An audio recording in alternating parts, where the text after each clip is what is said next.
گرانترین ئۆتۆمبیلەکانی جیهان تەنیا بۆ گەیشتن بۆ شوێنەکان نییە، بەڵکو لایف ستایلە، گرنگجیدانە بە کواڵێتی و وردەکاری و خێرا ڕۆیشتنە چۆن بە کەمترین چرکە دەگاتە خێرایی 100 کیلۆمەتر و لە هەمووی گرنگتر بازرگانیە.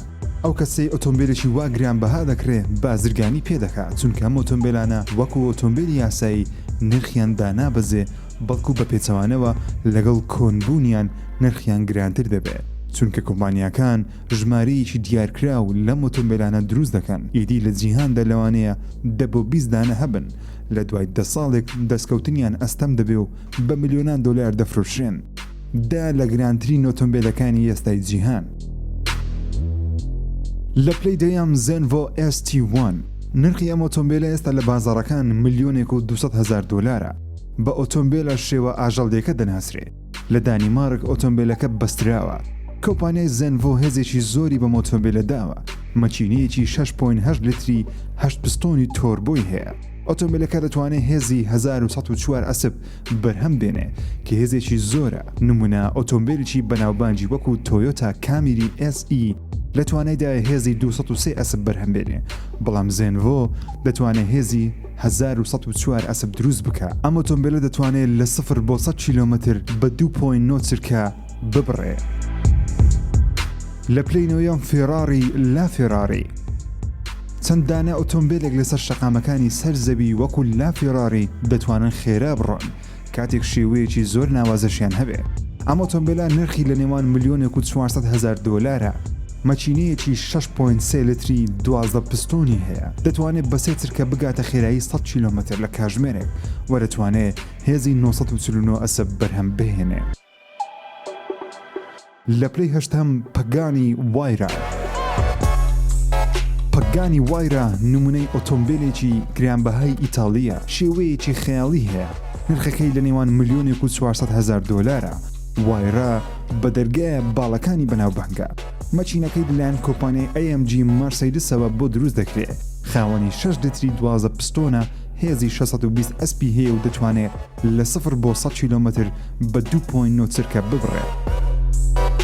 لە پلەی حوتە ئاستن مارتن 177 بە ئۆتۆمبیلەکەی جیمز بۆند دەناسرێت، چونکە ئۆتۆمبیلێکی بریتانیە و شێوەیەکی کلاسیکی هەیە، بەڵام لە ژوورەوە نوێترین و پێشکەوتوترین تەکنەلۆژیای هەیە.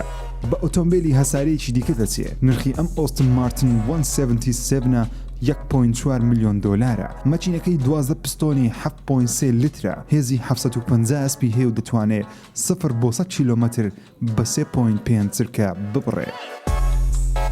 لە پلەی شەشەم کۆنیگسێگ 1 نرخەکەی $2 ملیۆن، واتە 80 ئۆتۆمبیلی مازدا FS5 پێدێ. کۆنیگسێگ ئۆتۆمبیلێکی سوێدیە، یەکێکە لە خێراترین و نامۆترین شێوەی ئۆتۆمبیلەکانی جیهان. مەچینەیەکی 5 لیتری هەیە، 8 پستۆنە، دەتوانێت هێزی 1340 ئەسب دروست بکە، دەتوانێت بگاتە خێرایی 100 کیلۆمەتر لە کاتژمێرێک بە 2.5 چرکە. لە پلەی پێنجەم فێراری F60 ئەمریکا سوپەرکارێکی شێوە کلاسیکە، شێوەی بە F12 دەچێت، نرخەکەی $2.5 ملیۆن. مەچینەکەی 6.2 لیتری V12ەیە، دەتوانێت هێزی 740 ئەسب دروست بکە، دەتوانێت بگاتە خێرایی 100 کیلۆمەتر بە 3.1 چرکە. لە پلەی چوارەم ماسۆری ڤیڤێری بوگاتی ڤەیڕۆن. لە سەرەتا بوگاتی ئۆتۆمبیلێکی فەڕەنسی بوو، لە 1909 لە فەڕەنسا دروست کرا، بەڵام لەلایەن دیزاینەرێکی ئیتاڵی بە ناوی ئیتۆری بوگاتی گەشەی پێدرا. ئەم ئۆتۆمبیلە نرخەکەی $3.4 ملیۆن. بوگاتی ڤەیڕۆن دەتوانێت تا خێرایی 410 کیلۆمەتر لە کاتژمێرێک بڕوا بە هێزی 1001 ئەسب. مەچینەیەکی 16 پستۆنی بۆ دروست کراوە. گروپی کۆمپانیاکانی ڤۆکسواگنی ئەڵمانی خاوەنداریەتی بوگاتی دەکەن. لە پلەی سێیەم W Motors Lykan Hypersport. ئەم ئۆتۆمبیلە لوبنانیە لە ئیمارات پارچەکانی دەبەسترێت، واتە ئۆتۆمبیلێکی عەرەبیە، لە حوتەم فیلمی فاست ئەند فیوریەس بەکار هاتووە. خاوەنی هێزی 780 ئەسپە، مەچینەکەی 3.7 لیترە، تەنیا 7 دانە لە لایکن هایپەرسپۆرت لە هەموو جیهان بوونیان هەیە، بۆیەش نرخی هەر دانەیەکیان $3,400,000. لە پلەی دووەم لامبۆرگینی ڤێرۆنا نرخەکەی $4.5 ملیۆن. شێوەکەی وەک ئەوە وایە لە نێو کەشتێکی بوونەوەرە ئاسمانیەکان هات بێتە خوارەوە، چونکە شێوەکەی زۆر خەیاڵی زانستیە. مەچینەیەکی 12 پستۆنی هەیە دەتوانێت بگاتە خێرایی 100 کیلۆمەتر بە 2.9 چرکە. مەچینەکەی دەتوانێت هێزی 750 ئەسب دروست بکات. لە پلەی یەکەم و گرانترین ئۆتۆمبیلی ئێستای جیهان کۆنێکسێک CC-XT تریڤیایە. بەجامە خڕە سەیرە فڵچەیە لە ناوەڕاست وەستاوەکەی دەناسرێت.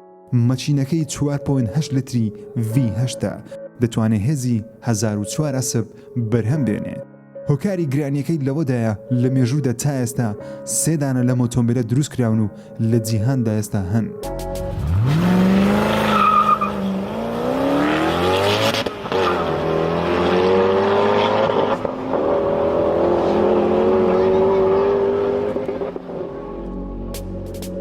هەرچەندە گرانترین ئۆتۆمبیل لە جیهان لەلایەن بوگاتیەوە بە 8.7 ملیۆن دلار فرۆشرا لە ساڵی 1987 بەڵام ئەم ئۆتۆمبیلە بۆ فرۆشتن نییە ئێستا، بۆیش لەم لیستە دانەنراوە.